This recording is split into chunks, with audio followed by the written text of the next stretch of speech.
Sure thing. So Great. Well, good morning. Good morning, everybody.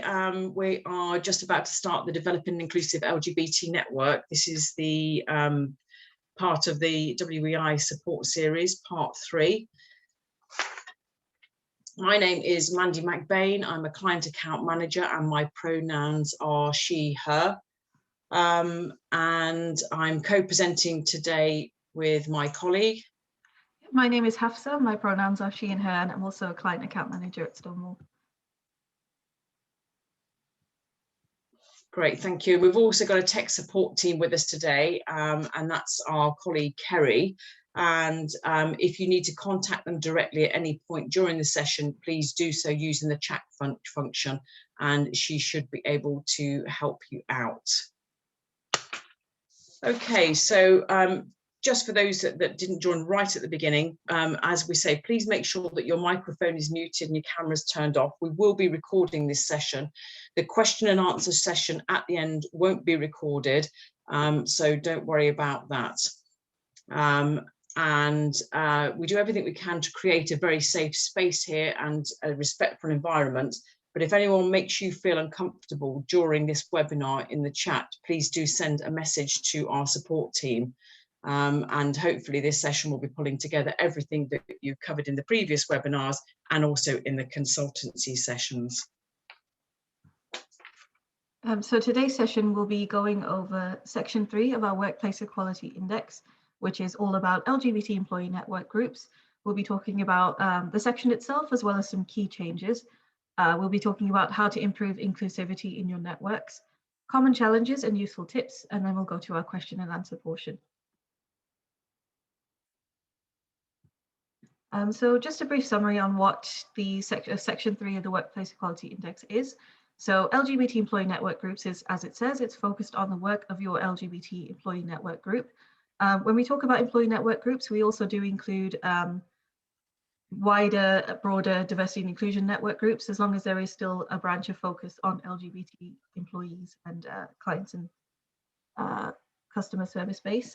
So the questions that we have in this section scrutinize the support that these groups are given by your organization, your commitment to inclusivity, and the activities that your network carries out.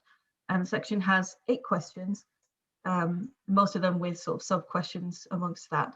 And what we're really trying to do in this section is really work out from start to finish how inclusive your network group is to attendees, to other employees, beyond just saying it's an inclusive network. So some of the key changes. Oh, sorry, go ahead, Mandy.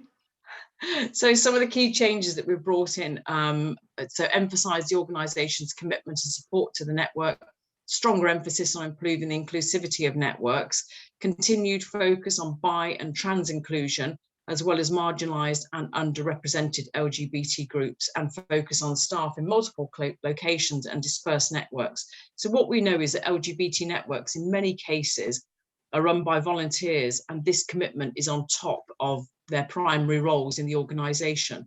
So in this cycle, we've put the emphasis on the organisation's support and commitment back to the network as well.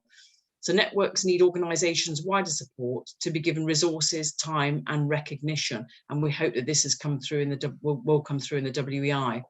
We know that for the network to be successful supporting all staff, they need to be diverse and they need to be inclusive. So that's why the new criteria put stronger emphasis on improving inclusivity of the networks. Bi, trans, intersectional focus is much stronger this year. We also appreciate that many organisations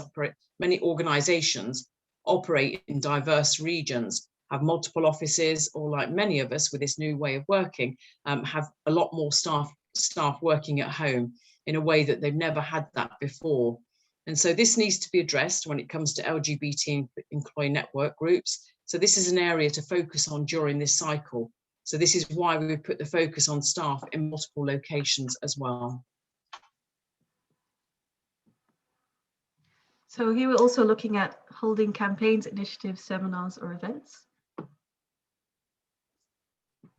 Sorry, Mandy, did I cut you off? No, I think we might have just missed a slide there slightly. Oh. So here we're looking at the inclusivity of marginalized or underrepresented LGBT groups. So we ask that your organization looks at different strands of marginalized or underrepresented groups, and we give some examples. For example, BAME, so Black, Asian, Minority and Ethnic LGBT people, or LGBT people of color, LGBT people with accessibility needs, such as disabled LGBT people, neurodivergent LGBT people. We're also looking at LGBT people of faith, for example, or older LGBT people. We're really looking to make sure that you're representing all types of LGBT people, including those who are marginalized and usually underrepresented. And we're looking to see that your organization is implementing formal strategies to ensure inclusivity of and accessibility to these groups. And we really want to emphasize specificity and clear actions from yourselves. We want to avoid organizations saying this network is inclusive to all, because that doesn't really pinpoint how your network is inclusive or really show how you've decided to improve inclusivity within your network and how you've kind of analyzed where you might have underrepresentation within your network groups. Great, so looking at holding campaigns, initiatives, seminars and events. And so this focuses a little bit more on question 3.7. So we understand that events aren't just physical, but virtual events even more so this year.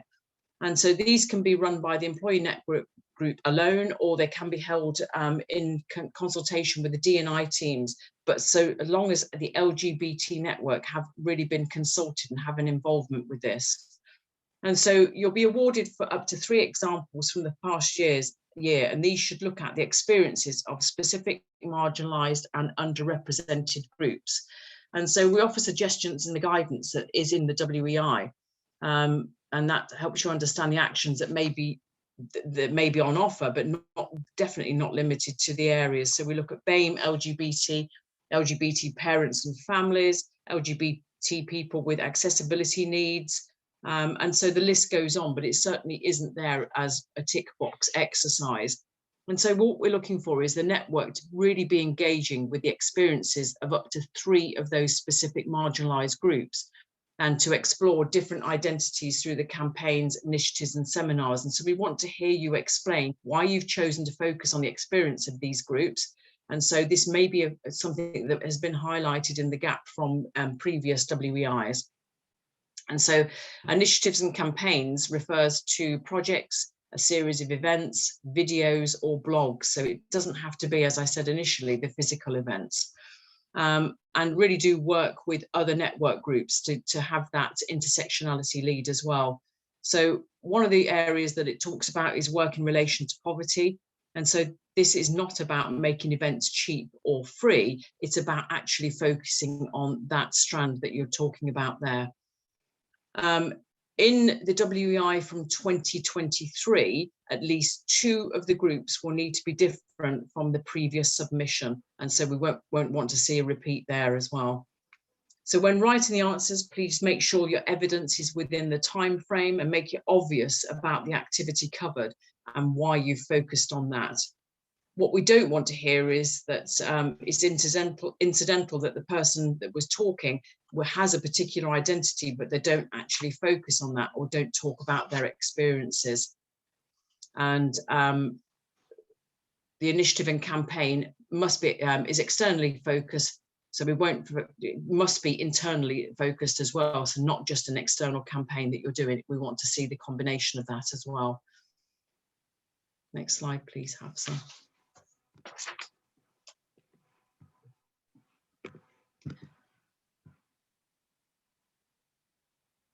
Okay, so what are the common challenges to joining? So this is what it's all about, is looking at the common challenges. What are the barriers to joining, participating in the LGBT network? And so we've got a list of them here. So these are just an idea of what some of them could be. So timing of events, perceptions, who it's for, remote workers, types of events, is alcohol involved, family carer responsibilities could be, the timings, again, back to the timings of events. So we've gone into more depth with this question and suggested some ways in which you could make the employee network group activity more inclusive. But in order to do that, you have to consider where and what some of the barriers may be that some people stop them taking part in the activities and events. We're encouraging your LGBT network to engage by opening up the spaces to include the voices and experiences of those who are heard the least. The things listed on the screen, whether an aspect of a person's innate identity or how the engagement or activity you're delivering is structured, may be the experience barriers that prevent them from getting involved. And again, I say these lists are not exhaustive. So it may be something that the network group really have to sit down and think about. In reality, none of these can be dealt with in isolation. And in order to allow the network to be truly inclusive and work for everyone who needs it, they have to think carefully about the overall approach, how it's embedded across the network strategy and structure and activity. And it is about getting that in to have a formal mechanism of why you're doing this. And we want to see that actually, and is it in your terms of reference? Is it something that's been considered? And how open and inclusive is it for all of those people that you want to include in your network? And so that's what we're thinking about, is representation, accessibility. So really getting you to think about why you're doing an event and not just having it as a one-off because it fits in with the Diversity Day. So here we're looking at giving you more of an example of what we mean. So here we have a strategy. Here we're asking, does your network have a formal strategy to ensure that it's inclusive of and accessible to marginalized or underrepresented LGBT groups? So as Mandy mentioned, do you have a sort of mission statement as a network to make sure that you are inclusive of all employees? And how have you sort of gone about thinking about that? So for example, we've got here committing to specific actions to identify groups of LGBT people who may be underrepresented in your network and setting goals to address this. So you might be looking at kind of attendees of these groups or maybe feedback that you've had from events you've had in the past. Structure, does your network structure include a formal mechanism to improve inclusivity of marginalized or underrepresented LGBT groups? For example, identity-specific committee roles. For example, you might have someone who works as a bi representative looking at bi issues within your network group, or a trans representative looking at trans-specific issues within your group, to make sure that these issues are being addressed by someone of that identity group. Are you ensuring that there are dedicated spaces for people of those marginalized or underrepresented LGBT groups? For example, activities or virtual spaces for LGBT people of color or disabled LGBT people, for example. And amongst that, do you have explicit and an ongoing comms around this? So basically, are you talking about your efforts to improve inclusivity for marginalized or underrepresented LGBT groups? Is it a consistent message both inside and outside your organization? And in regard to activities, do the campaigns, initiatives, events, or activities of the network actively engage with the intersection of LGBT and other diversity strands? For example, are you making sure that your activity is as accessible as possible for the widest audience of LGBT employees? For example, if your employees have caring responsibilities, or for example, if they're a parent or carer, are you making sure that the timing of your event is accessible to those staff members? Are you making sure that captioning is available for the event? Are you making sure that the comms around this event is accessible for people who use screen readers, for example? Really making sure that you've thought about how this event will be accessed and if it's accessible to all employees and staff. So here we have a list of some resources that are relevant to this conversation that would be useful for you. If you haven't accessed these resources before, we'd highly recommend reaching out to your client account manager who can send these across to you. So we have setting up an LGBT employee network group, which is, as it says, just sort of basic information about how to set up an LGBT employee network group, what that structure should look like, code of conduct, that kind of thing. And then we have finding your collective voice, which is about running an effective and diverse LGBT employee network group. And as Mandy mentioned before, we really want to avoid it being a tick box exercise of, you know, just making sure that you've mentioned people of color and that's kind of it. We really want to make sure that this is embedded into your network, that you're consistently thinking about inclusion, not just as a tick box exercise or something you just need to get done, but making sure it's embedded in every structure. Securing senior buy-in, so that's a toolkit for engaging senior leaders in LGBT inclusion. Whilst we do have an entire section around sort of senior leadership and sort of that around leadership in general, sorry. Securing senior leadership buy-in is still very, very key when it comes to employee network groups. what we really want to see is almost a collaboration between senior leadership and your network group. So your network group is working with senior leadership to advise on things, to inform, and is genuinely part of the conversation when it comes to leadership in your organization. So here we have a list of some of our tips. Sorry. Great, thank you for that, Hafs. And some of you will have already seen some of the webinars that have already been put in place. And as I mentioned at the beginning, they're all being recorded. You will be sent some of the links after the beginning of April. And as I mentioned, that the Q&As on all of the webinars will not be recorded, but the webinars itself will be. And we've still got some future webinars coming up there, so please do go onto our website and log into those, or book onto those if you want to join those.